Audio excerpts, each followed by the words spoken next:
The holding pen smelled like fear and unwashed bodies. Doyen sat with his back against the cold metal wall, watching the other humans huddled together in small groups. 23 people remained from the original crew of Earth's diplomatic vessel. The rest were dead or sold weeks ago. His hands were bound with energy cuffs that hummed softly whenever he moved. The cuffs didn't hurt, but they reminded him constantly that he was property now. Not a person, not an officer, just cargo waiting to be sold. A young woman named Yunji sat near him, her eyes red from crying. She had been a communications officer, bright and full of hope when they left Earth. Now she looked empty. Doyen wanted to comfort her, but what could he say? Everything was going to be fine? They both knew that was a lie. The door to the holding pen slid open with a hiss. 2 alien guards stepped inside. They were tall, covered in gray scales, with too many joints in their arms. One of them spoke in a language that sounded like rocks grinding together. The translator chip in Doyen's ear converted it to words he could understand. Move. Auction starts now. The humans were herded out of the pen and down a long corridor. Doyen tried to memorize the path, looking for exits or weak points. Old habits from his military training. Not that it mattered.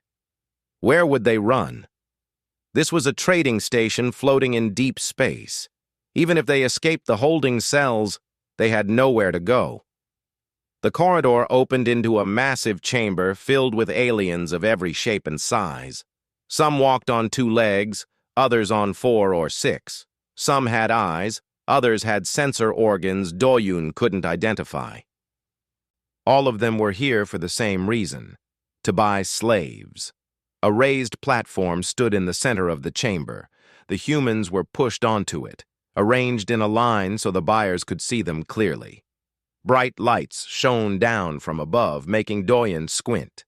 Beyond the lights, he could see hundreds of faces staring at them. Some looked curious. Most looked bored. The auctioneer was a blob-like creature that floated near the platform. It spoke through a mechanical voice box that translated its words into dozens of languages at once. Welcome, honored buyers. Today we present a rare selection. Humans. Recently discovered. Newly classified. The auctioneer gestured toward the humans with a tentacle-like appendage. These creatures come from a small world called Earth. Limited technological development. No natural weapons. No armor plating. No psychic abilities. Average lifespan of only 80 cycles. Some buyers in the crowd made sounds that might have been laughter. Others simply turned away, already losing interest. However, the auctioneer continued, they are adaptable. They can survive in various environments with minimal modification. They can be trained for simple tasks. Starting bid is 100 credits per unit.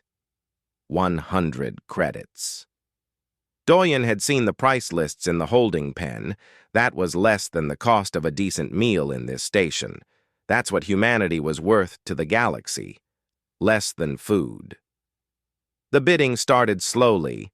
A few aliens raised their hands or waved tentacles or clicked mandibles. The auctioneer called out numbers, 150, 200, 250 for the lot. Doyen felt numb. He looked at Yunji, at the others. Some were crying, some stared straight ahead with dead eyes. He wanted to say something, anything, but his throat felt tight. Then the chamber went quiet. Someone was entering from the far side of the room. The crowd parted like water, creating a path. Doyen couldn't see who it was at first, but he could feel the change in atmosphere. Fear. Respect. Something else. She stepped into the light. She was tall, nearly 7 feet, with skin that looked like dark metal plates. Her face was angular, with sharp features and eyes that glowed a faint amber color. She wore armor that seemed to be part of her body, black and silver, marked with symbols Doyen didn't recognize.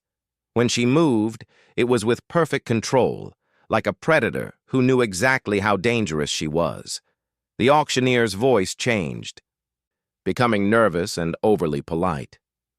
Commander Hyejin, this is an unexpected honor. We did not know you were visiting our station. Is there something specific you require? We have many fine specimens in our private collections. Show me the humans." Her voice was deep and cold. The translator made it sound almost mechanical. "Of course, Commander. As you can see, they are primitive but trainable. The bidding is currently at—" "I am not interested in the bidding." Hyejin walked toward the platform. The crowd moved back even further. No one wanted to be in her path. She climbed the steps and stood in front of the line of humans. Up close, she was even more intimidating. Doyen could see scars on her armor, marks of battles fought and survived. He could smell something metallic coming from her, like heated steel. Her amber eyes moved across each human, studying them the way a scientist might study insects. She stopped in front of an older man, examined him for a moment, then moved on. She passed Yunji without pausing. Then she came to Doyen. He didn't know what made him do it. Maybe it was pride. Maybe it was stupidity. Maybe he was just tired of being treated like he was nothing. But when those amber eyes fixed on him, he didn't look away. He met her gaze directly. For a long moment, neither of them moved. Doyen could hear his own heartbeat pounding in his ears. He could see his reflection in her eyes, small and pale and helpless. But he didn't blink, didn't flinch. Something changed in her expression. Not a smile exactly, but a slight shift in the way she held her head, like she had found something interesting. She raised one hand. Her fingers ended in claws that looked sharp enough to cut through metal. She pointed directly at Doyen. "That one belongs to me." The entire chamber went silent. The auctioneer made a sound like choking. "Commander, the auction procedures require—" "I am not bidding." Hyejin's voice cut through the air like a blade. "I am claiming, under military requisition authority, that human is now property of the Vanguard fleet." No one argued. No one even seemed to breathe. Hyejin looked at the guards. "Unbind him. Transfer him to my ship immediately." Then she looked back at Doyen. Her eyes were unreadable. "You will come with me, human. We have much to discuss." She turned and walked away, her steps echoing in the silent chamber. The guards rushed to obey, removing Doyen's energy cuffs. He looked back at the other humans. At Yunji, who was staring at him with wide eyes. He didn't know if he had just been saved or condemned to something worse. The guards pushed him forward, following the commander into the unknown. The commander's ship was nothing like Doyen expected. He had imagined dark cells and torture equipment. Instead, the guards brought him to a small room with clean walls, a bed that looked almost comfortable, and a table with food laid out on it. Real food, not the nutrient paste they had been eating in the holding pens. There was something that looked like bread, a bowl of something similar to soup, and a cup of clear liquid. His stomach growled painfully. One of the guards, a reptilian creature with 4 arms, gestured at the food. "Eat. Medical scan showed human biology. This food will not poison you." Commander's orders. Then they left him alone. The door sealed shut, but Doyen heard no locking mechanism. He stood in the center of the room, confused and wary. This had to be a trick, some kind of test, but he was so hungry, and the food smelled good. He sat down and ate slowly, waiting for something bad to happen. Nothing did. The bread was warm and fresh, the soup was savory and filling, the liquid was just water, cool and clean. He finished everything, then sat back and tried to make sense of his situation. Why would a military commander claim a human slave? What did she want from him? Hours passed. Doyen explored the room and found a small bathroom with running water. There were clean clothes folded on a shelf, simple gray garments that fit him reasonably well. He washed himself for the first time in weeks, scrubbing away the dirt and smell of the holding pens. When he came out, the door was open. A guard stood in the corridor. "Commander wants to see you. Follow." They walked through the ship's corridors. Everything was efficient and military. all hard angles and metal surfaces. Crew members passed them in the halls, aliens of different species, all wearing the same black and silver armor as the commander. Some glanced at Doyun with curiosity, others ignored him completely. The guard brought him to a large room filled with display screens and holographic projections. It looked like a command center. Commander Hyejin stood in the middle of it all, studying a three-dimensional star map that floated in the air. She dismissed the guard with a gesture, then looked at Doyun. "You are clean. Good.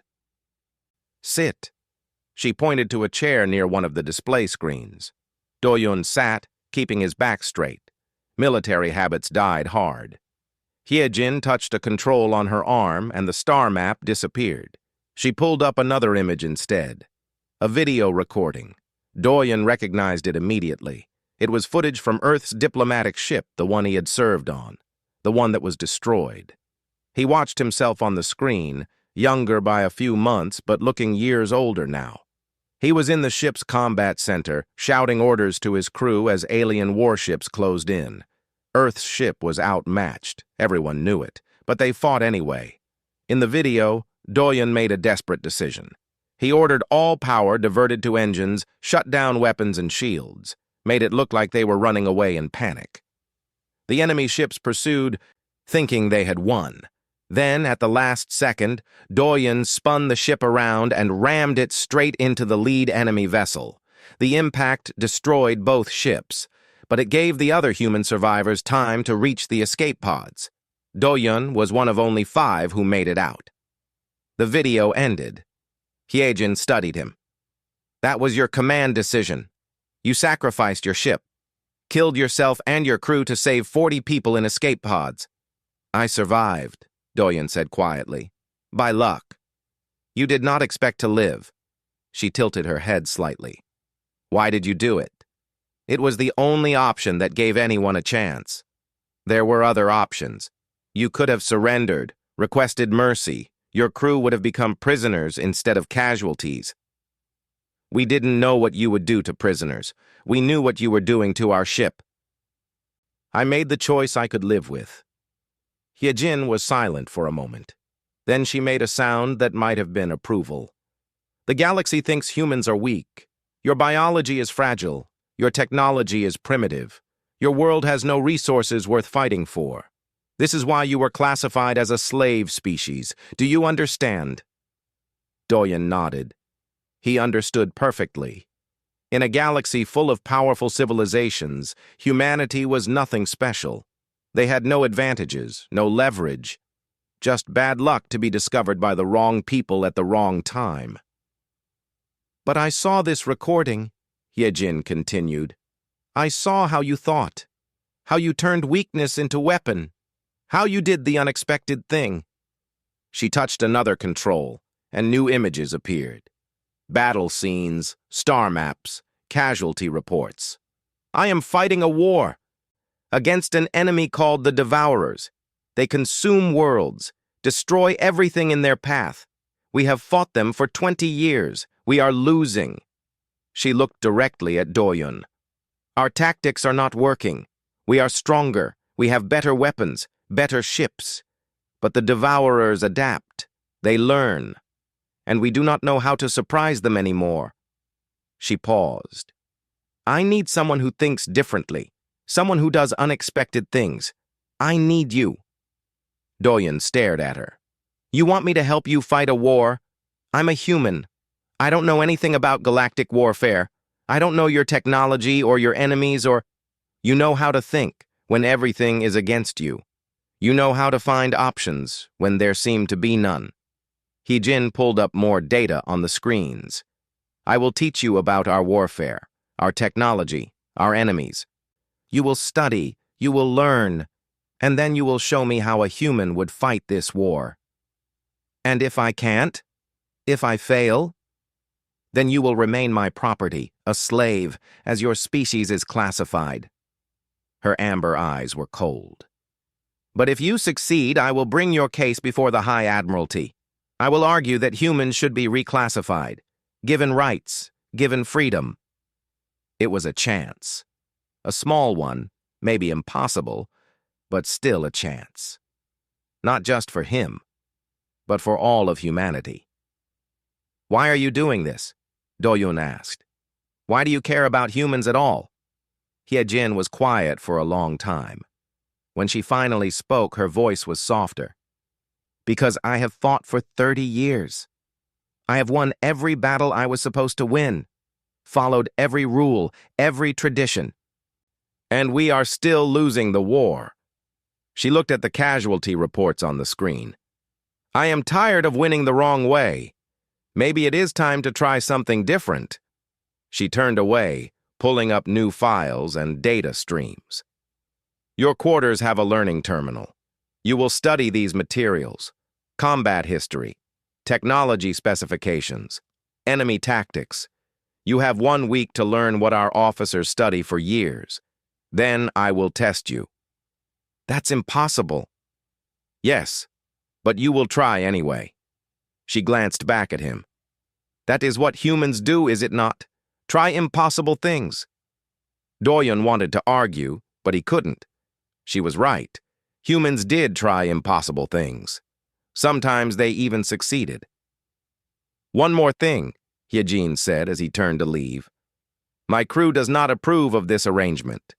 They think I am wasting time on a human slave. They will not help you. Some may try to sabotage you. You are alone here. I understand." "Do you?" She faced him fully. "I paid a significant amount for you. I am risking my reputation on this decision. Do not make me regret it. I'll do my best." "Your best is not enough. You must do better than your best. You must prove that humanity deserves to exist as equals in this galaxy." Her eyes glowed brighter. "Because if you fail, humans will be slaves forever. That is the truth." Doyen left the command center with those words burning in his mind. He walked back to his quarters alone, passing crew members who stared at him with contempt or curiosity or both. Back in his room, he found the learning terminal activated and waiting. Thousands of files, hundreds of hours of video, battle records, tactical analyses, technology specifications, species profiles. An ocean of information he was supposed to master in days. Impossible. He sat down and started reading anyway. 3 weeks had passed since Doyen started studying. His eyes hurt from staring at screens. His head ached from trying to understand alien concepts of warfare. But slowly, very slowly, patterns began to emerge. The galaxy's military forces were powerful. They had weapons that could destroy planets, shields that could withstand incredible damage, ships that moved faster than light. But they all fought the same way. They relied on superior strength and technology. They formed organized battle lines. They followed rigid tactical doctrines that had worked for thousands of years. It was effective. It was proven. It was also predictable. Doyen had been running simulations every day. Commander Hyejin gave him access to tactical training programs used by her military academy. At first, he lost every single simulation. The enemy would analyze his moves, counter them perfectly, and destroy his forces before he could even react. But he was learning, not just the rules of galactic warfare, but where those rules came from, what assumptions they were based on. Today he was running simulation number 47, a fleet engagement in open space, standard scenario. His forces were outnumbered but had better technology. The proper strategy was to use long-range weapons to eliminate enemy ships before they could close distance. Doyen did something different. He programmed his ships to emit false sensor readings, made it look like his main battle group was in one location when they were actually somewhere else. When the enemy fleet moved to attack the fake readings, his real ships hit them from behind. The simulation ended. Victory, his first one. The door to the simulation room opened. Commander Hyejin entered, followed by a male officer Doyun had seen before. He was tall and muscular with dark blue skin and white markings across his face. His armor bore symbols of high rank. "This is Taijun, my second officer," Hyejin said. He has been observing your training. Taijin looked at Doyen with cold eyes. I watched your last simulation. You used deception. Fake sensor readings. Yes. That is against warfare protocols. False signals violate the combat honesty doctrine. It is dishonorable. Doyen blinked. Dishonorable? It's war. People are trying to kill each other. We have rules, Taijin said sharply. Rules that separate civilized warfare from barbarism. Your tactic would be considered criminal in actual combat. Then your rules are stupid. The room went very quiet. Taijin's face darkened with anger. Even Commander Hyejin looked surprised. Explain, she said. Doyun stood up, facing them both. War isn't supposed to be fair. War is supposed to be won. Every moment you spend following honor rules is a moment your enemy can use to kill your people. He pointed at the simulation screen. That fake sensor reading saved 12 of my ships. That's 12 crews that survived. But you're telling me I should let them die because lying to the enemy is dishonorable? You are a slave, Taijin said. You do not understand the traditions that hold our civilization together. Without honor, we are no better than the Devourers. The Devourers are winning. Taijun moved toward Doyun aggressively. For a moment, Doyun thought he might attack, but Hyejin stepped between them. Enough. Taijun, return to your duties. The second officer glared at Doyun one more time, then left the room. The door sealed behind him. Hyejin turned to Doyun. You should not provoke my officers. They already distrust you. He said my tactic was criminal. By our laws, it is. She pulled up the simulation data. But it was also effective. That is the problem. She studied the screen for a long moment. The galaxy has fought wars for millions of years. We developed rules to prevent unnecessary suffering. Honor codes to preserve dignity even in conflict. These traditions are important to us. More important than winning? That is the question, is it not? Hyejin looked at him. Show me more human tactics, things we would never consider. Over the next few days, Doyen showed her everything he could think of. Ambush tactics, false retreats, dividing enemy forces with misinformation, using the environment as a weapon, targeting supply lines instead of military assets, psychological warfare to make the enemy doubt and fear. Every tactic made Hyejin uncomfortable.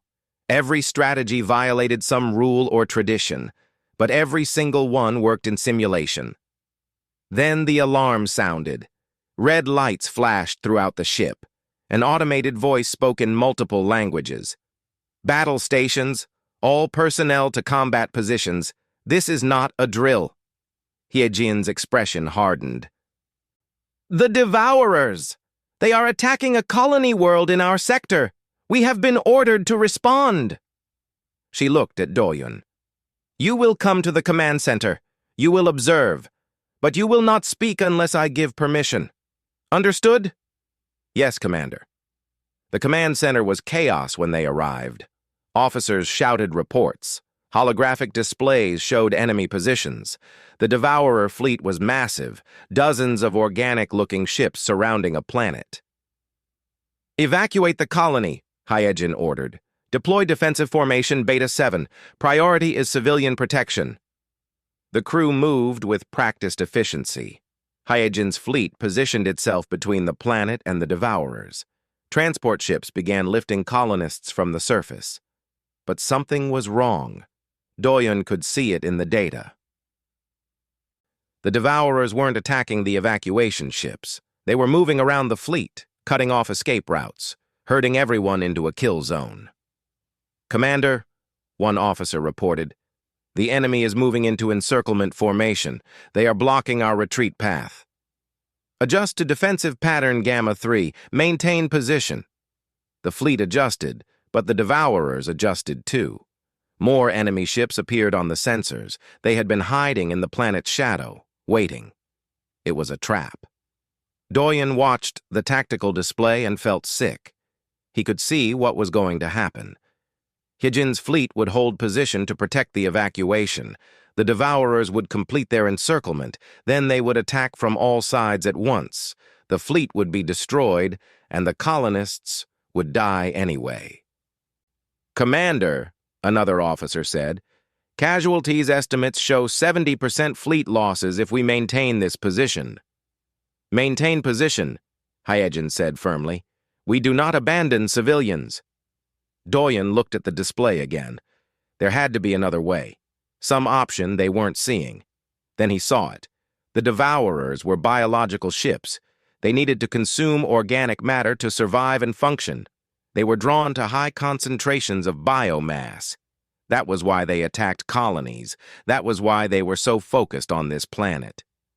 "Commander," Doyen said. Every officer in the command center turned to stare at him.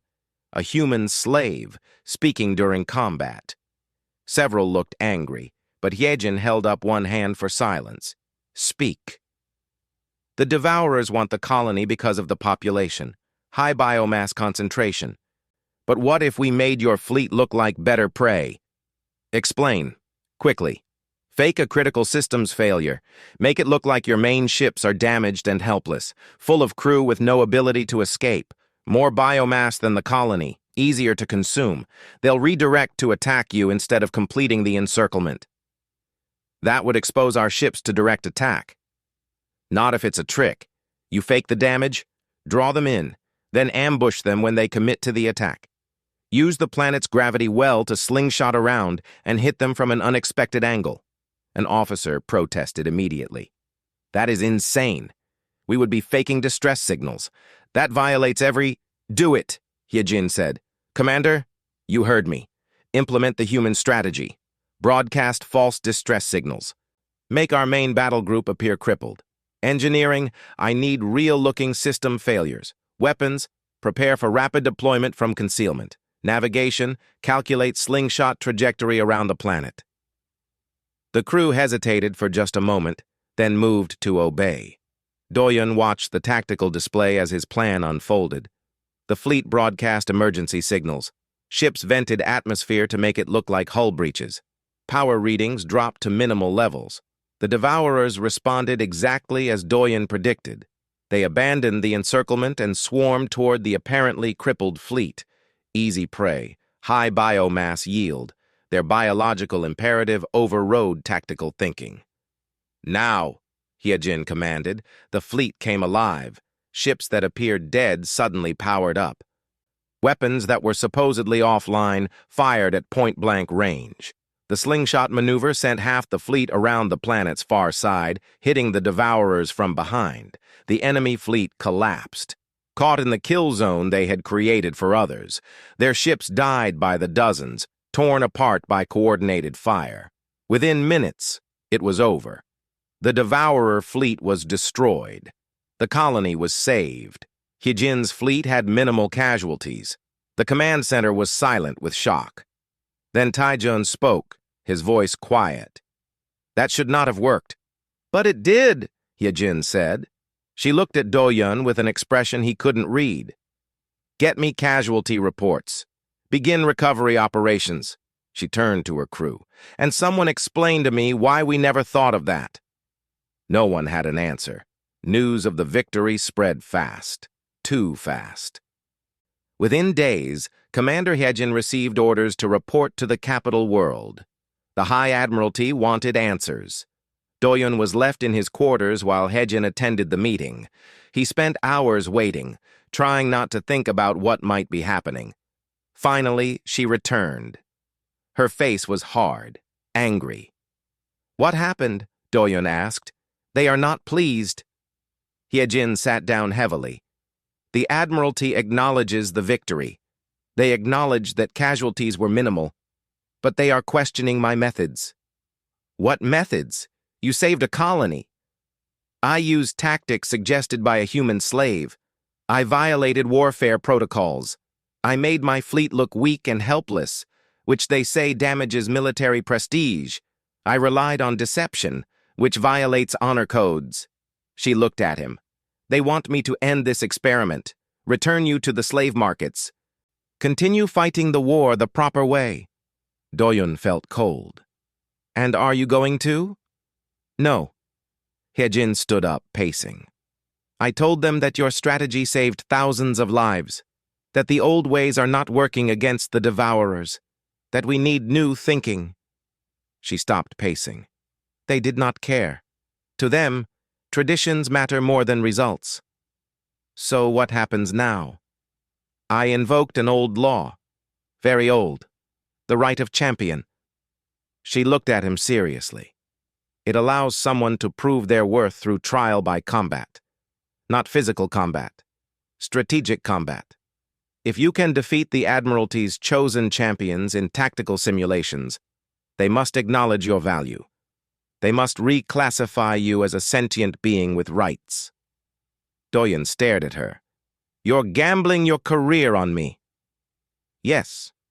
If you lose, I will be stripped of my command for insubordination. My reputation will be destroyed, and humans will remain slaves forever. She met his eyes. But if you win, everything changes. Not just for you, for your entire species. Why are you doing this, really? There has to be more than just wanting to try something different. Hyejin was quiet for a long moment. When she spoke, her voice was soft. I lost my first command 20 years ago. I followed every rule, every protocol, every tradition, and I watched my entire crew die because the devourers did something unexpected, something we were not prepared for. She looked at her hands. Since then, I have won many battles, been promoted many times, but I still see their faces, and I wonder if they died because I was too rigid, too bound by rules that no longer work. I'm sorry. Do not be sorry. Just win. She pulled up a holographic display. You will face 3 champions. Each one is considered among the best tactical minds in the galaxy. Each one has decades of experience. You will have 3 days to prepare. Who are they? The first is Admiral Wubin of the Calcite Empire. He specializes in overwhelming force. He does not use strategy so much as he uses power to crush all opposition. She showed Doyun images of massive fleet battles. The second is Coordinator Jiwan of the Synthesis Collective. Her species is a hive mind. They coordinate perfectly, move as one. You cannot surprise them because they think faster than you can act. And the third? The third is not a person. It is an artificial intelligence created by the architects, the oldest civilization in the galaxy. They call it the rational mind. It calculates all possible outcomes instantly. It has never lost a simulation. Ever. Doyun felt the weight of it settle on him.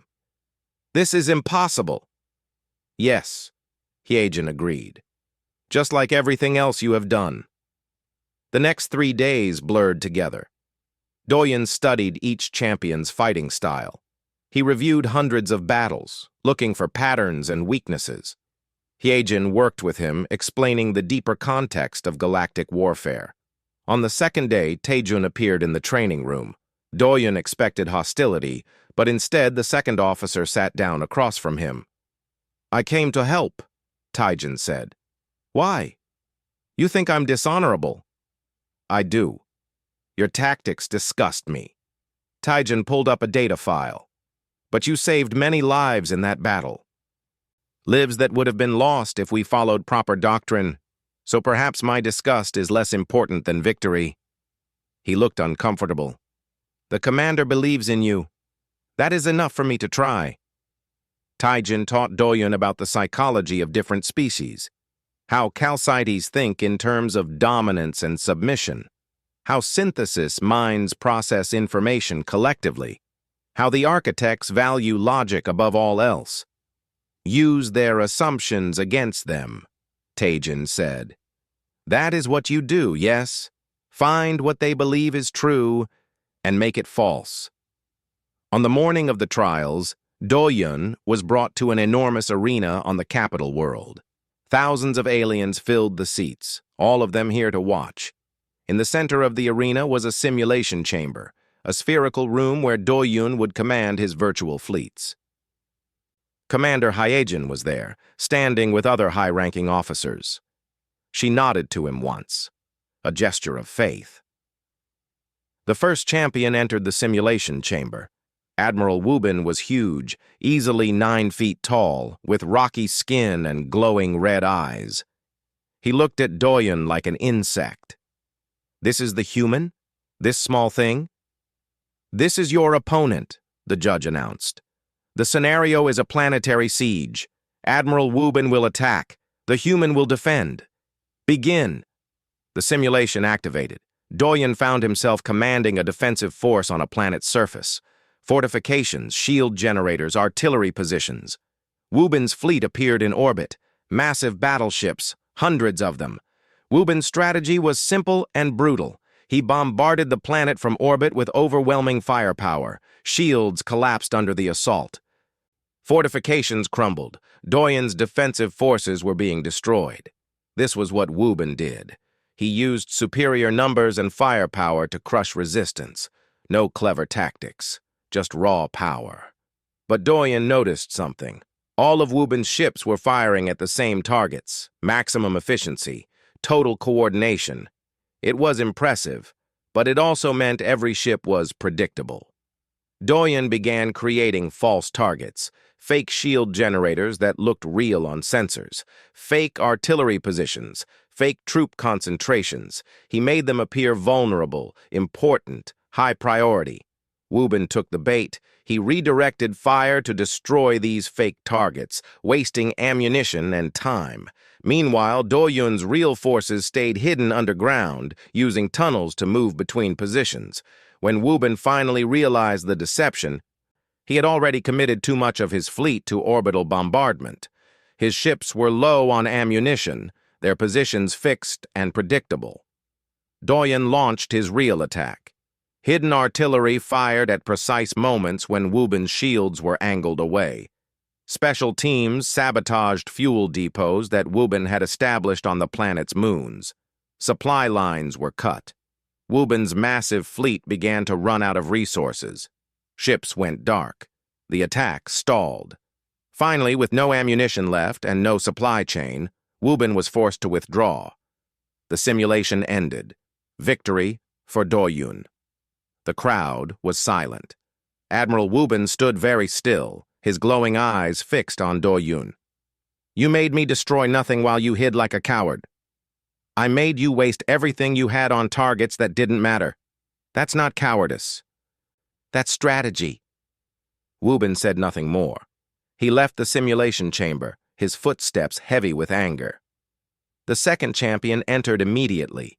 Coordinator Jiwan looked almost human, except her skin shimmered with colors that changed constantly. She was beautiful and strange. When she spoke, dozens of voices spoke at once. "We are ready to face the human." The judge announced the scenario. Fleet engagement in an asteroid field. Both sides have equal forces. Begin. This time, Doyun commanded ships in open space, surrounded by floating rocks and debris. Jiwan's fleet moved with perfect precision, every ship coordinating with every other ship instantly. They formed complex patterns covering each other's weaknesses, adapting to his every move. Doyun tried to outmaneuver them. Impossible. Tried to outshoot them. They dodged perfectly. Tried to divide their forces. They responded before he could complete the maneuver. Fighting a hive mind was like fighting someone who could think 10 times faster than him. Every plan he made, they countered before he finished making it. So Doyun stopped trying to be faster or smarter. Instead, he made the battlefield itself chaotic. He started firing at asteroids, causing them to break apart and create clouds of debris. He used his ship's engines to push large rocks into new trajectories. He created collisions that spread destruction in unpredictable patterns. The asteroid field became a storm of flying rocks, debris clouds, and unstable gravity wells. Jiwan's fleet tried to coordinate through it, but chaos has no pattern. Rocks hit ships from unexpected angles. Debris clouds blocked sensors. The hive mind's perfect coordination became a liability because they kept trying to adapt to a situation that changed too fast to predict. Do-yun's ships moved through the chaos randomly, accepting damage but dealing more. It was messy, inefficient, ugly. But it worked. Ji-won's fleet fell apart, unable to maintain formation in the chaos. One by one, her ships were destroyed by debris or caught in gravity wells or simply lost in the confusion. The simulation ended. Victory for Do-yun. Ji-won's colors flickered rapidly. Confusion, anger, respect. We do not understand how you won. There was no strategy, only chaos. That was the strategy. You can't coordinate against chaos. Ji-won left, her many voices murmuring to each other. The third champion was not a person. The rational mind appeared as a holographic projection, a floating geometric shape that pulsed with light. I have calculated all possible outcomes of our engagement, it said in a voice like mathematics. You have a 0.03% chance of victory. The final scenario was the most complex, a full military campaign across multiple star systems. Months of simulation time compressed into hours. Do-yun had to manage resources, supply lines, territory control, and fleet movements all at once. The rational mind played perfectly. Every move was optimal. Every decision was calculated to maximize efficiency. It was like playing chess against a computer that could see 50 moves ahead. Do-yun lost ground steadily. His resources dwindled. His territory shrank. The AI was going to win. So Do-yun did something insane. He started making moves that made no sense. He abandoned valuable territory for worthless space. He sacrificed entire fleets for no apparent gain. He spent resources on projects that had no strategic value. The rational mind calculated that Do-yun was making mistakes. It adjusted its strategy to exploit these errors, taking the valuable territory Do-yun abandoned, destroying the fleets Do-yun sacrificed. But those weren't mistakes.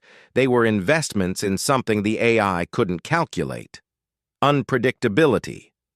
The worthless territory Do-yun took contained hidden resources the AI hadn't valued. The fleets he sacrificed destroyed key infrastructure on their way to death. The meaningless projects created situations that only paid off much later in ways that defied logic. The AI kept trying to exploit Do-yun's errors, and each time it did, it fell deeper into traps that looked like mistakes. In the final engagement, Do-yun's strategy clicked into place. All those irrational moves combined into something that should not have worked, but did.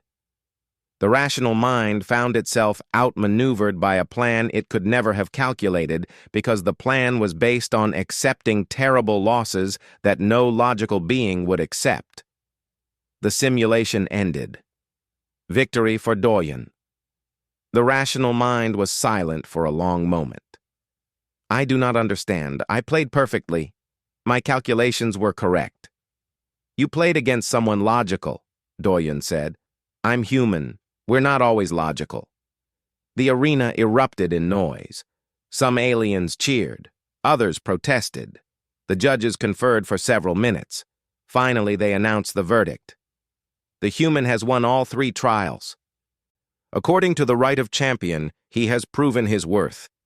Humanity will be reclassified as a protected species with provisional rights. Do-yun stood in the simulation chamber, exhausted and shaking. He had done it. Proved that humans deserved to be more than slaves. But then an ancient being stepped forward from the judges. It was tall and thin, almost skeletal, with wise old eyes. It spoke in a voice that silenced the arena.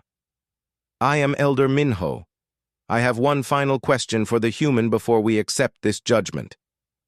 The elder looked at Do-yun. You have shown that humans can win battles through deception, chaos, and irrational choices. But tell us, human, when you have power, what will stop you from using these same tactics to destroy us? What restrains human ambition? The arena went silent. Everyone waited for his answer. Doyen stood in the simulation chamber, thousands of alien eyes watching him. Elder Minho's question hung in the air like a blade. What restrains human ambition? He could lie. Tell them humans were peaceful by nature. Say that his species would never abuse power, but they would see through it. And more importantly, it wouldn't be true. Nothing restrains us, Doyen said quietly. The arena murmured with concern. He continued, louder. Humans are capable of terrible things. Our history is full of genocides, wars that killed millions. We created weapons that could destroy our entire world. We enslaved each other. We tortured. We murdered. We did everything you fear we might do. The murmuring grew louder. Some aliens stood up, calling for the judgment to be reversed. Elder Minho raised a hand for silence. Then why should we trust your species with power and freedom? Because we learned, Doyen said. Not because we're better than you, not because we're naturally good, but because we saw what we were capable of and it terrified us. We made laws to stop ourselves. We created systems to prevent our worst impulses. We told stories to remember our mistakes so we wouldn't repeat them. He took a breath. Humans aren't peaceful by nature.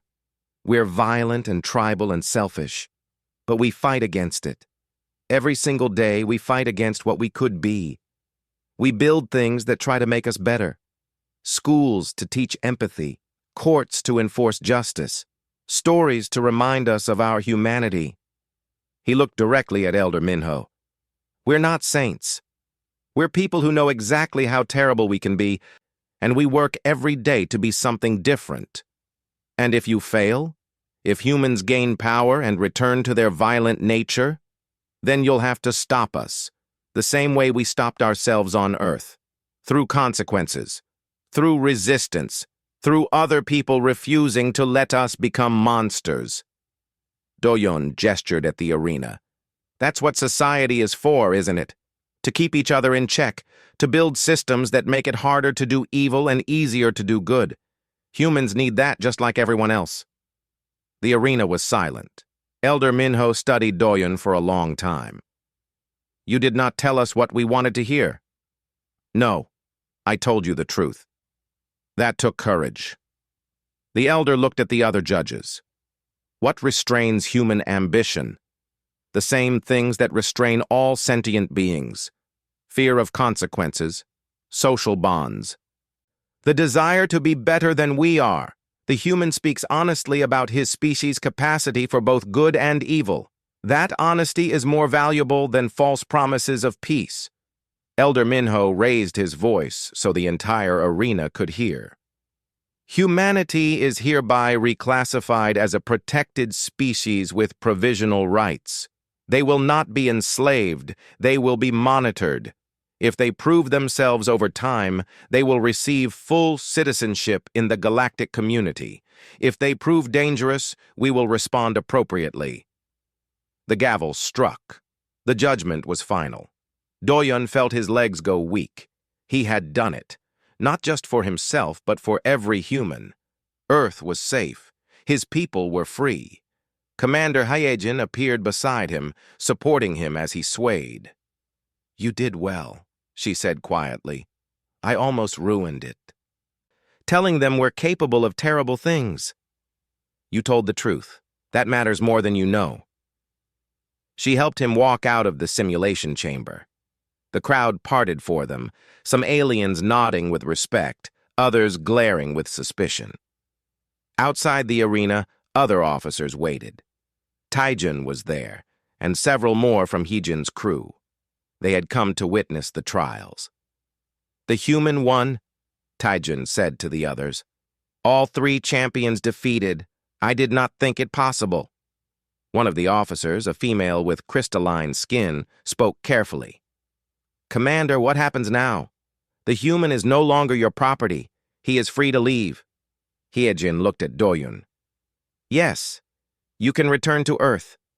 Your people will want to hear from you. You can help them navigate their new status in the galaxy. Doyen thought about it. Going home. Seeing Earth again. His family, if they were still alive. everything familiar and safe. But then he thought about the Devourers, about the war that was still happening, about all the things he had learned in the past weeks. "I want to stay," he said. Everyone looked surprised. Even Hyejin. "You want to stay? Here? In the fleet? The Devourers are still out there. You're still losing the war. I can help, if you'll let me." Hyejin was quiet for a moment. "You would volunteer to fight in a war that is not yours?" "It became mine when you pointed at me and said I belonged to you. You took a chance on humanity. I want to return the favor." A slight smile crossed Hyejin's face. "Then you will stay as a tactical consultant, with full pay and rank. You will work with my staff to develop new strategies against the Devourers." "There is one condition," Doyen said.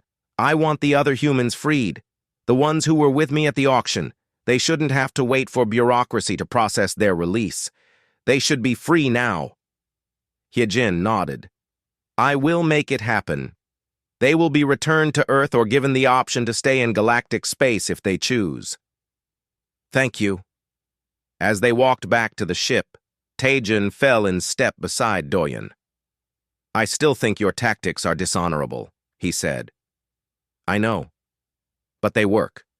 And that matters more than my feelings." He paused. "I owe you an apology. I judged you as a slave when I should have seen you as a person. That was wrong." Doyen looked at him in surprise. "I didn't expect that. My honor demands I acknowledge my mistakes." Taejin looked uncomfortable. "I am not used to being wrong. But the commander chose well when she chose you." They returned to the ship and Doyen was given new quarters, larger, more comfortable. There was a window showing the stars, a desk with advanced computer systems, and a uniform hanging in the closet. Gray and black, with a small rank insignia. He was no longer property. He was crew. That night, Commander Hyejin summoned him to her private office. It was the first time he had been there. The room was sparse, military efficient with a few personal items, a weapon mounted on the wall, a holographic image of what might have been her crew, the ones who died 20 years ago. "I wanted to speak with you privately," she said. "Away from the crew." "Is something wrong?" "No. I wanted to thank you." She looked at him seriously. "You risked everything today. Not just your freedom, but Earth's future. You could have lied to Elder Minho, told him what he wanted to hear. Instead, you told a difficult truth. That took strength. I just didn't want to start our freedom with a lie." "That is wise." She poured 2 drinks from a bottle, handed one to Doyen. "This is how my people celebrate victories. You do not have to drink it if it will harm you." "What is it?" "Fermented grain alcohol, similar to what you call whiskey." Doyen took the glass. "I think I can handle it." They drank. The liquid burned going down, but it was good. Strong and clean. "What happens now?" Doyen asked. "With the war, with the Devourers. Now we fight differently, using your tactics." "Your thinking." The Admiralty approved a special operations group. Small, experimental. They want to test human strategies in real combat. She looked at him. "I will command this group. You will be my primary tactical advisor. Taejin will serve as field commander. We will have the best ships, the best crew, and freedom to operate outside normal doctrine. They're letting you break the rules? Carefully, with oversight. But yes, they saw what happened in the trials. They understand that the old ways are not enough anymore." She set down her glass. "But Doyen, you must understand. This will be dangerous. More dangerous than simulations. Real combat against an enemy that wants to consume everything. You could die, easily." "I know. You could also go home, to Earth. Be safe. Be with your own people." "I know that too." Doyen met her eyes. But you asked me once why humans try impossible things. It's because we're too stubborn to quit. And I'm not quitting now. Hyejin actually smiled. A real smile, not just a slight curve of lips. Good. I would hate to lose you after all the trouble of acquiring you. Is that a joke? Did you just make a joke? Perhaps. Human humor is strange, but effective.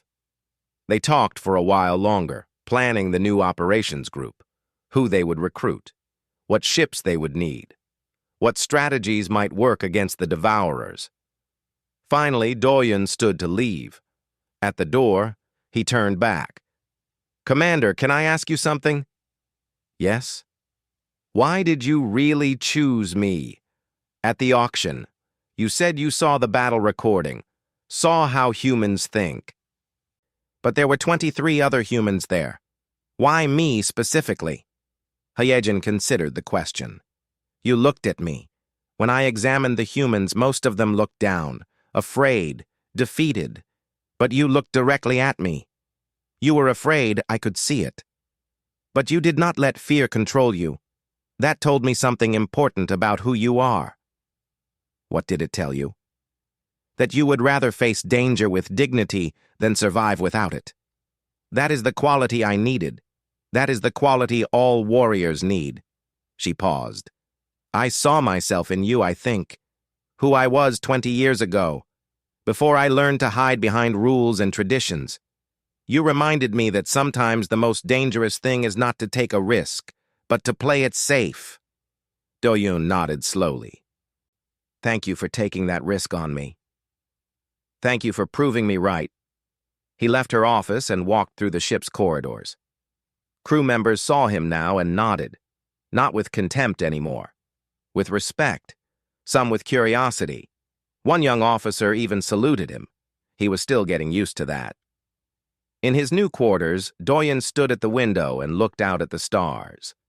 Somewhere out there was Earth, his home. He wondered if his family knew what had happened. If they knew that humanity was free now, at least partly because of him. He wondered if they would understand why he chose to stay and fight instead of coming home. But he thought they might. Humans understood fighting for something bigger than themselves. That was part of who they were. Outside his window, space was infinite and full of dangers. The Devourers were out there somewhere, consuming worlds. The war continued. But now, for the first time, humanity had a voice in that war, and Doyun was going to make sure it was heard. His communicator beeped, a message from Commander Hyejin. Report to briefing room at 800. First mission planning begins. Bring your impossible ideas. We are going to need them. Doyun smiled and sent back a simple response. Yes, Commander. The briefing room was crowded with officers from different species. Doyun recognized some of them from Commander Hyejin's ship. Others were new, chosen specifically for this experimental operations group. All of them watched him with mixed expressions. Curiosity, doubt, some outright hostility. He was the only human in the room. Commander Hyejin stood at the head of the table. A large holographic display showing star maps and tactical data floating above it. Taijin stood beside her, his arms crossed. This is our team, Hyejin announced. 18 officers from 7 different species. Each of you was selected because you are willing to try new methods, to think beyond traditional doctrine. The Admiralty has given us one mission to prove our worth. If we succeed, we continue. If we fail, this experiment ends. She activated the holographic display. It showed a section of space at the edge of known territory. Dozens of red markers indicated Devourer presence. The Devourers have established a staging area here. Intelligence suggests they are gathering forces for a major offensive. 3 core worlds are at risk. Millions of lives. She zoomed in on the staging area. Traditional response would be to mass our fleets and engage them directly, prevent them from launching the offensive. But that is not what we are going to do, Taejun said. He looked at Doyun. The human has proposed something different. All eyes turned to Doyun. He stood up, feeling the weight of their attention. This was nothing like simulations. These were real people who would follow his plan, who might die if he was wrong. The problem with meeting them directly is that they expect it, Doyen said. They've adapted to our fleet tactics. They know how we fight. So we give them what they expect, but somewhere else. He manipulated the holographic display, showing new markers. We create a fake target, make it look like there's a valuable military installation here, far from the staging area. We use false communications, fake ship movements, everything to convince them it's real and vulnerable. A diversion, one officer said. We have used diversions before. The Devourers have learned to ignore them. This one won't be ignorable, because we're going to let them succeed. Doyen highlighted the fake installation. We make it look heavily defended. We stage a battle where they win, where they destroy our forces and capture the installation. We even leave behind data that suggests other installations to attack next. An officer with multiple eyes spoke up. You want to feed them false information? Let them win a battle deliberately? Yes, because while they're busy following the false trail, our real strike force hits their staging area. Doyen showed a different route on the map. Small ships, fast, using routes they're not watching. We destroy their supplies, their command structures, everything they need for the offensive. When they realize the installation was fake, it's too late. They're crippled. The room was silent. Then an elderly officer with gray skin spoke. This requires losing ships, losing lives, all for a deception. We use automated ships for the fake battle, Doyun said. No crews, remote-controlled. We make it look real, but we don't sacrifice actual people. The Devourers will detect that the ships are automated. Not if we do it right. We program them to move like crewed ships, random variations in response time, realistic damage patterns. They'll believe it because they want to believe it, because it fits what they expect. Hijin looked around the room. Objections? Several officers spoke at once. The plan was risky. It violated multiple protocols. What if the Devourers saw through it? What if the timing was wrong? What if the automated ships failed? All valid concerns, Hijin said. But the alternative is meeting them in direct combat, where we have lost every major engagement for the past year. This plan has risk, but it also has a chance of success. That is more than we have had recently. Taejin stepped forward. I will lead the strike force. I know the humans' tactics now. I can execute them in the field. Slowly, the other officers agreed. Some reluctantly, others with growing excitement. They had been chosen for this group because they were tired of losing. They wanted to try something different. Over the next week, they prepared. Automated ships were modified to mimic crewed vessels. False communications were crafted to sound authentic. Routes were planned and replanned. Doyen worked with each team, explaining the details of deception warfare. How to think like the enemy. How to give them what they expect while hiding what you're actually doing. Hijin watched him work with the officers. You are a natural teacher, she said during one break. I'm just explaining things. You are showing them how to think differently. That is more valuable than technical skills. She paused. Some of them are starting to respect you. Not just as the human who won the trials, but as someone worth listening to. And the others? Still have doubts, but that will change with success or failure. She looked at him seriously. Doyen, if this plan fails, it is not just your career at risk. It is mine, Taejin's, everyone in this room. The Admiralty will use it as proof that human tactics do not work, that we should return to traditional methods. I know. Are you certain about this plan? No. But I'm certain that doing the same thing you've been doing will lead to the same results you've been getting. This plan has a chance. That's all I can offer. Hyejin nodded. Then we proceed. The day of the operation arrived. Doyen was in the command center of Hyejin's flagship, watching multiple displays showing different parts of the operation. The automated ships moved into position near the fake installation. The strike force, led by Taejun, waited in hidden positions near the Devourer staging area. "Beginning deception phase," one officer reported. "False communications active. Automated ships moving into defensive formation." On the displays, Doyen watched the automated ships move.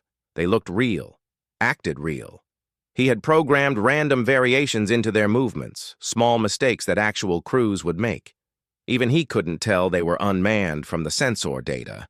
The Devourers took notice. Their scout ships appeared on sensors, watching the installation, reporting back to their main fleet. "Enemy scouts detected our presence," another officer said. "They are withdrawing, likely reporting to command." Now came the hard part. Waiting. The Devourers needed to believe the installation was valuable enough to attack, important enough to divert forces from their staging area. Hours passed. Doyen barely moved, watching the displays. Hyejin stood beside him, equally focused. Then the sensors lit up. Devourer fleet inbound. Dozens of bioships, moving toward the fake installation. "They took the bait," Hyejin said quietly. The battle began. The automated ships fought back, making it look real. They used proper tactics, fell back in organized retreats, even called for reinforcements that never came. The Devourers pressed their attack, taking casualties but pushing forward. It looked exactly like a real battle where the defenders were losing. "Strike force, execute," Hyejin commanded. On another display, Taejun's strike force appeared near the Devourer staging area. They hit fast and hard, targeting supply depots and command structures. The Devourers had left minimal defenses, most of their forces committed to the fake battle. "Enemy staging area taking heavy damage," Taejun reported. "Biofuel reserves destroyed, command clusters offline. They are trying to recall forces from the installation attack." "Keep pressure on them," Hyejin ordered. "Do not let them reorganize." At the fake installation, the automated ships finally died. The Devourers captured the installation and found the false data inside, information about other targets, other installations to attack. They began moving toward those targets. "They are following the false trail," an officer said with amazement. "They believe it completely." But the damage was done. The staging area was destroyed. The Devourers had no supplies, no command structure. Their major offensive was canceled before it could begin. 3 core worlds were safe. The strike force withdrew successfully. No casualties. Complete mission success. The command center erupted in celebration. Officers cheered, embraced, made sounds of joy in dozens of different languages. They had won. Actually won against the Devourers. Hyejin turned to Doyen. "You did it. We did it. All of us. But it was your plan, your thinking." She allowed herself a small smile. Perhaps human tactics are not so dishonorable after all. The celebration continued, but Doyen felt a hand on his shoulder. He turned to find Taejun, just returned from the strike force operation. "The plan worked perfectly," Taejun said. "My team encountered no significant resistance. The Devourers never expected an attack on their staging area because they were too focused on your deception." He paused. "I was wrong about you, about humans. Your tactics may be unusual, but they save lives. That is what matters. Thank you. I have a question. How did you know they would fall for the deception? How did you know they wouldn't see through it?" Doyen thought about it. Because they were thinking like conquerors. They saw an opportunity for victory and they took it. They didn't consider that someone would deliberately lose a battle as part of a larger strategy. That kind of thinking doesn't make sense to them. "It barely makes sense to me," Taejun admitted. "But I am learning." Over the next few days, reports came in from across the sector. The Devourer offensive was canceled. They were pulling back, reorganizing. It was the first major setback they had experienced in years. Commander Hyejin was summoned to the capital again. This time, Doyen went with her. The High Admiralty wanted to hear about the operation directly. In the council chamber, Elder Minho and the other admirals listened as Hyejin explained the mission. They asked detailed questions, examined the tactical data, reviewed casualty reports. 0 friendly casualties, one admiral noted, against a force that should have inflicted significant damage. How is this possible? Because we did not fight them the way they expected, Hyejin said. We used deception, misdirection. We made them believe they were winning while we struck at their true weakness. These tactics violate multiple warfare protocols. These tactics saved 3 core worlds and millions of lives, Elder Minho spoke. The question is not whether the tactics work. Clearly they do. The question is whether we want to become the kind of civilization that uses such tactics. Whether we want to abandon our codes of honor for tactical advantage. Hyejin looked at Doyun. He stood up to address the council.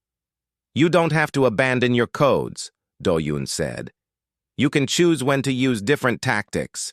Against an enemy like the Devourers, who follow no rules and show no mercy, maybe bending some rules is acceptable.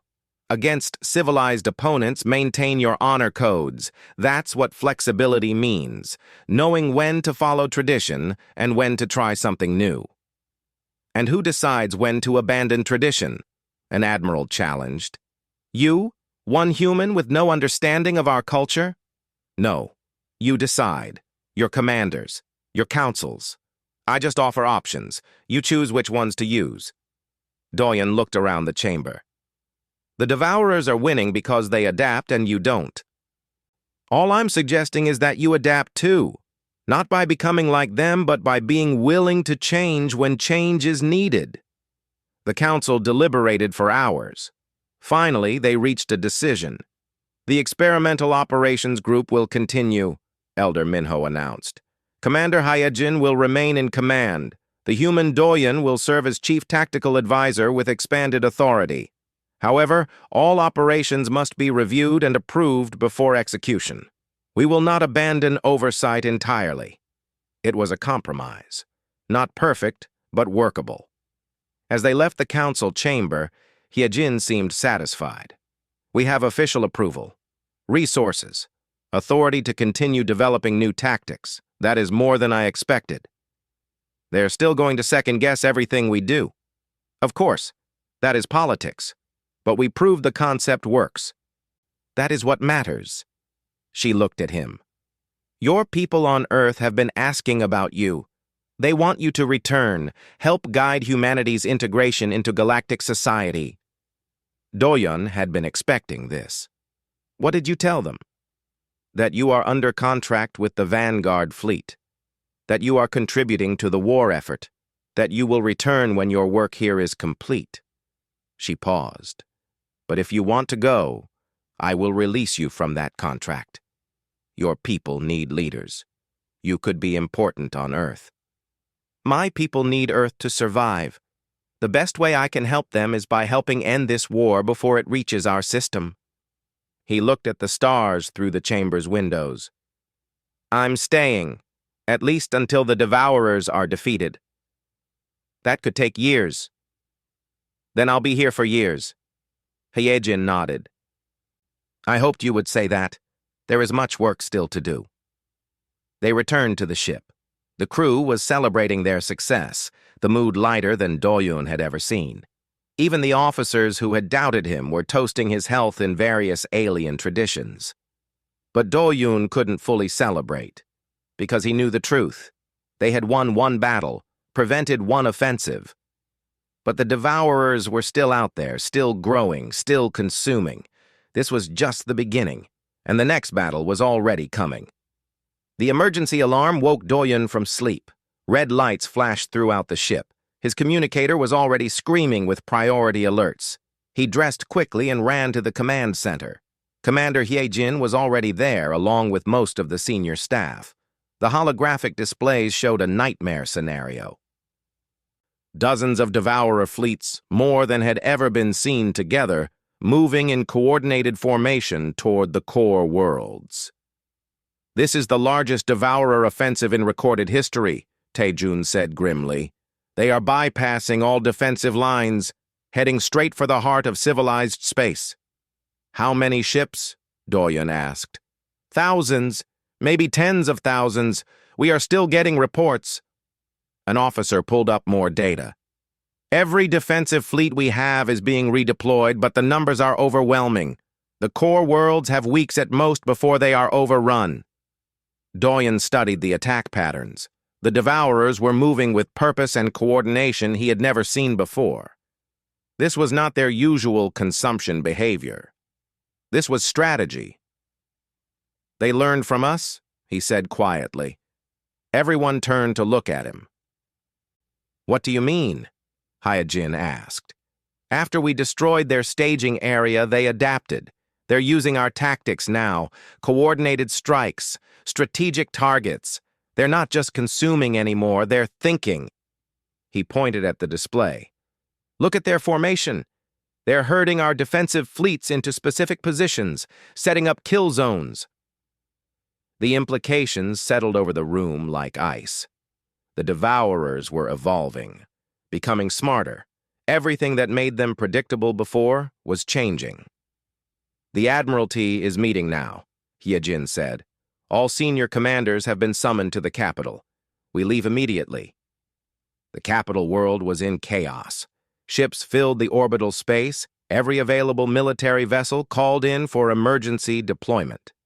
In the council chamber, dozens of admirals and commanders argued over strategies. Doyen sat in the back, watching and listening.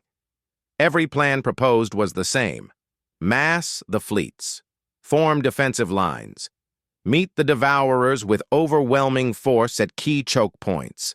Traditional doctrine applied with every resource available. It would not work. Doyen could see it clearly. The devourers had already adapted to traditional tactics. They were counting on this response. Commander Hyojin stood to speak.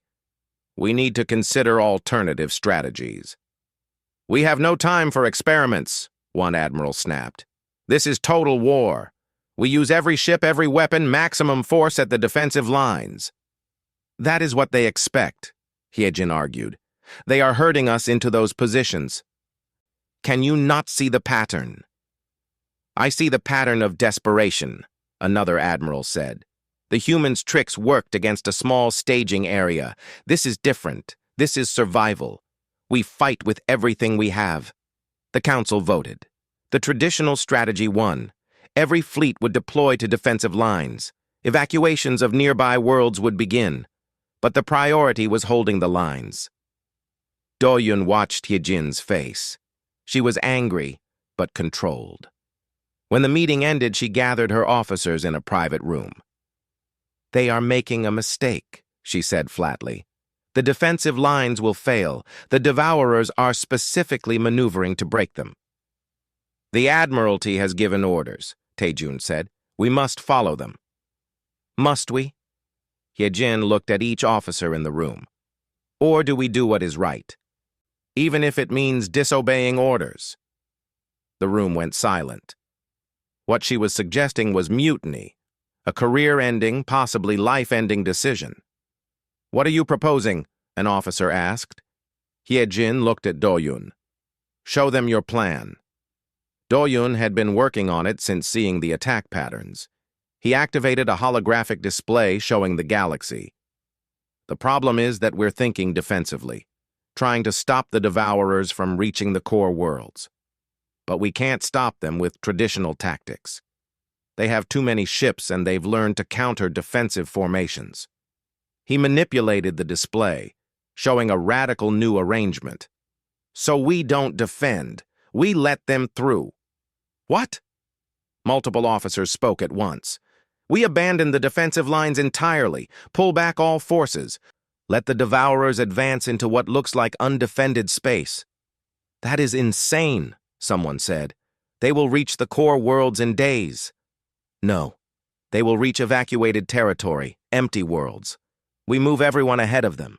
Destroy resources as we go. Leave nothing for them to consume. Doyen showed the Devourer fleet on the display. They need biomass to sustain their ships. They're counting on consuming populations and resources as they advance. If there's nothing to consume, their fleet starts starving. And while they starve, Taejun asked, leaning forward, we hit their supply lines, their home territories, everything they left behind. Doyun highlighted several locations deep in Devourer space. Their main fleet is stretched out across hundreds of light years. They've left their core clusters vulnerable. We strike there with everything we have. An elderly officer shook her head.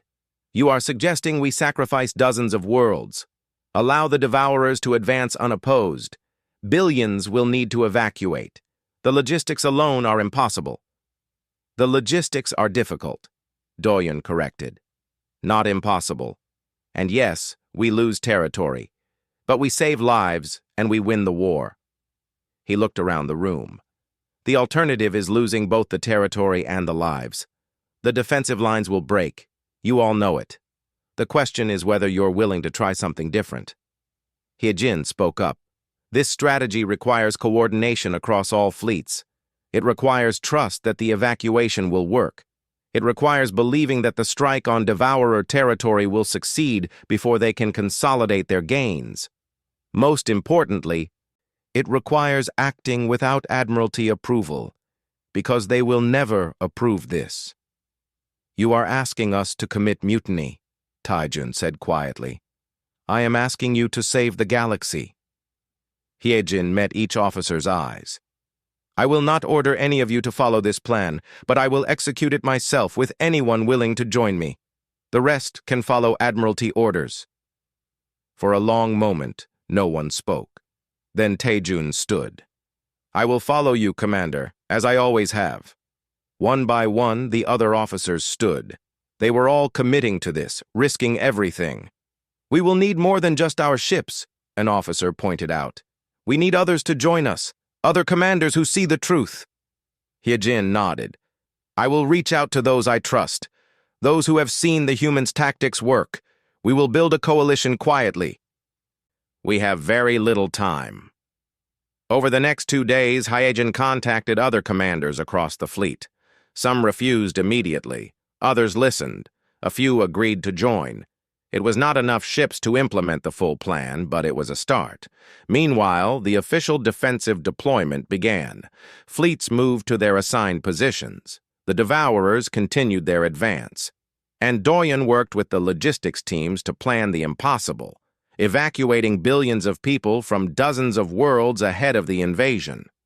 On the 3rd day, Hyejin gathered her coalition, 27 ships. Not much against the scale of the battle, but more than Doyen had expected. This is everyone who will join us, she said. The rest have deployed to defensive lines or refused to commit mutiny. We must proceed with what we have. We need to coordinate the evacuation, Doyen said. That is the key. If populations are still on worlds when the Devourers arrive, this plan fails. We need to be ahead of them constantly. The Admiralty controls evacuation resources. Then we requisition them. Use your authority. By the time they realize what we are doing, it will be too late to stop us. Hyejin smiled grimly. Deception again, even against our own people. Whatever works. The plan began. Hyejin's coalition started evacuating worlds in the Devourer's path, using emergency authority. By the time the Admiralty questioned it, millions had already been moved. Transport ships filled with refugees fleeing ahead of the invasion. The Devourers reached the first defensive line. The battle was brutal and brief. Exactly as Doyen predicted, the defensive formations were countered and broken. The line collapsed with heavy casualties. The Admiralty was in chaos. Their strategy had failed. They called for a new defensive line, further back. More ships, more force. Hyojin ignored the orders. Her coalition continued the evacuation, moving ahead of the Devourers like ghosts. World after world was emptied before the enemy arrived, and the Devourers advanced into emptiness. No populations to consume, no resources to fuel their fleet. They moved forward because that was their strategy, but with each light year, their fleet grew weaker. Meanwhile, Hyojin's strike force penetrated deep into Devourer territory. The journey was dangerous and long. They used every trick Doyen had taught them: false sensor readings, unpredictable routes.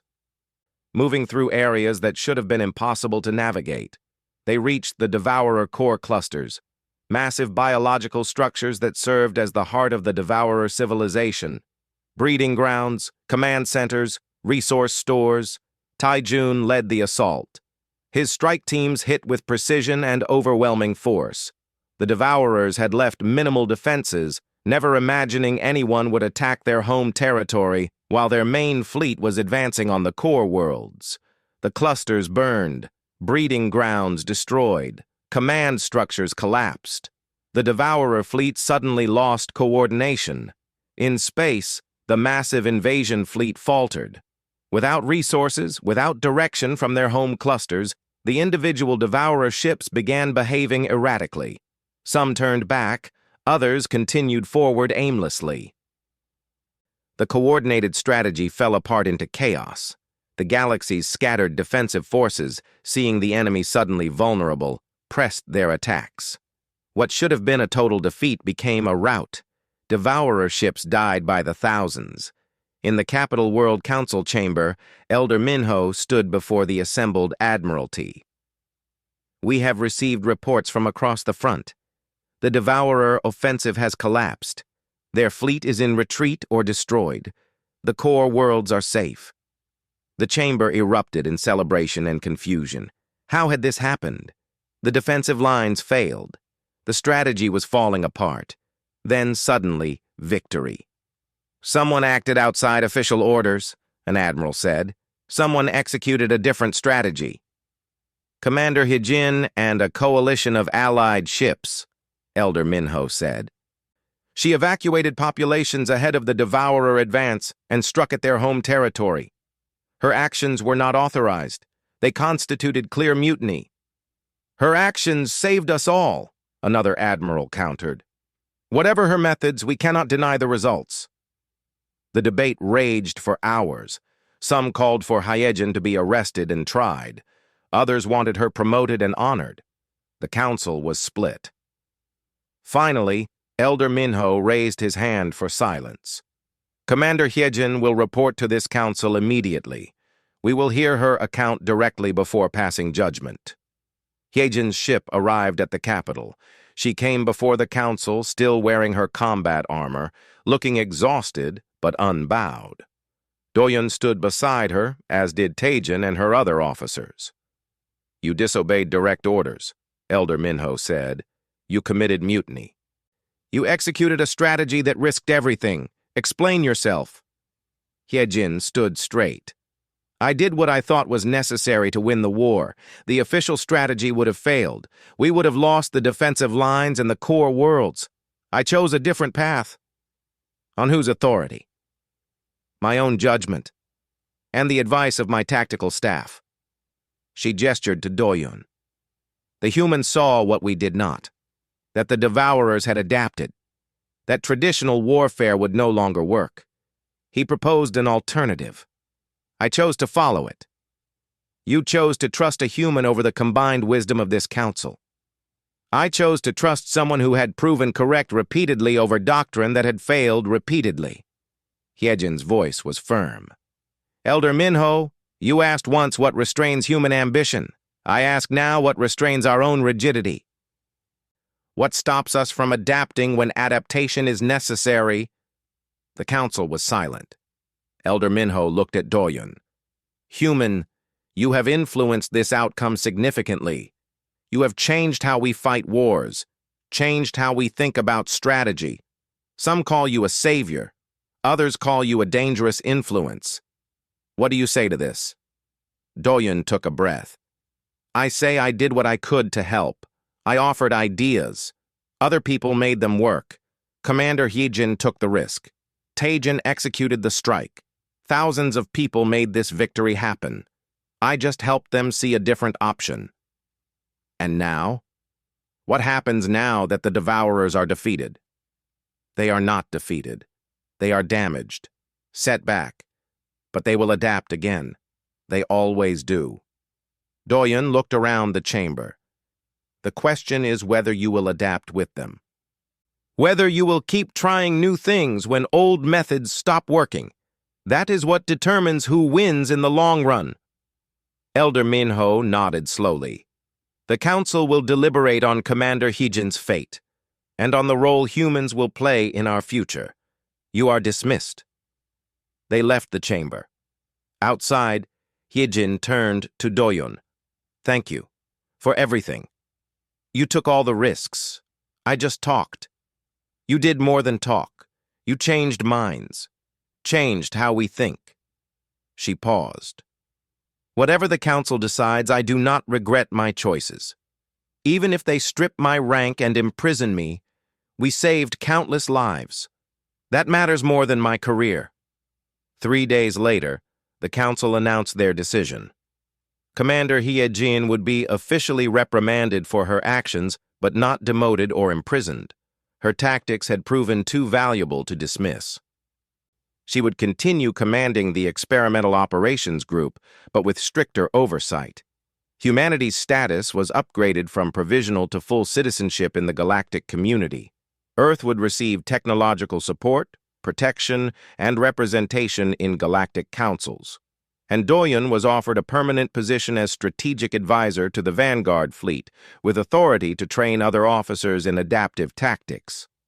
The war was not over, but the galaxy had learned something important, that traditions had value, but survival required change. That honor mattered, but flexibility mattered more. That sometimes the outsider's perspective was what saved everyone. Months later, Doyon stood in the observation deck of Hyejin's flagship, looking out at the stars. Behind him, the door opened. Hyejin entered. I thought I would find you here, she said. Just thinking. About that day in the auction house, when you pointed at me and said I belonged to you. I thought I was doomed, that I would be tortured or experimented on or killed. I remember your face. You were terrified, but trying not to show it. I was, but also, he turned to look at her. Also, a small part of me was curious, wondering what you saw when you looked at me. Why you chose me specifically. And do you know now?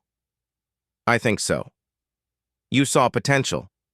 Someone who could think differently. Someone who could help you break free from the rules that were killing your people. He smiled. You took a huge gamble on me. It paid off. This time. But you know I will fail eventually. Some plan will not work. Some tactic will backfire. I am not perfect. I know. But perfection is not what I need. I need someone who keeps trying new things, who does not accept defeat as inevitable. She stood beside him at the window. The galaxy is changing because of you, Doyon. Humans are no longer slaves. They are citizens, partners. That is your legacy. Our legacy. You made it possible. They stood in comfortable silence, watching the stars. Somewhere out there, the Devourers were regrouping. Other threats waited in the darkness. The galaxy was dangerous and full of challenges. But it was also full of possibilities, full of different species learning to work together, full of old civilizations learning new tricks from young ones. Doyon thought about Earth, his home. He would visit someday, see his family, help guide humanity's place in the galaxy. But not yet. There was still work to do here. Still battles to fight and strategies to develop and minds to change. She had pointed at him and said he belonged to her. In a way, he still did. But now it was a partnership built on trust and respect. She had saved him from slavery. He had helped save her galaxy from destruction. And together, they had proven that sometimes the most powerful weapon was not strength or technology or tradition, Sometimes it was just the willingness to try something impossible and see what happened. The galaxy had gone silent when she chose him. Now it would never be silent again. Humanity had found its voice in the cosmos, and that voice was saying things no one expected, things that would change everything.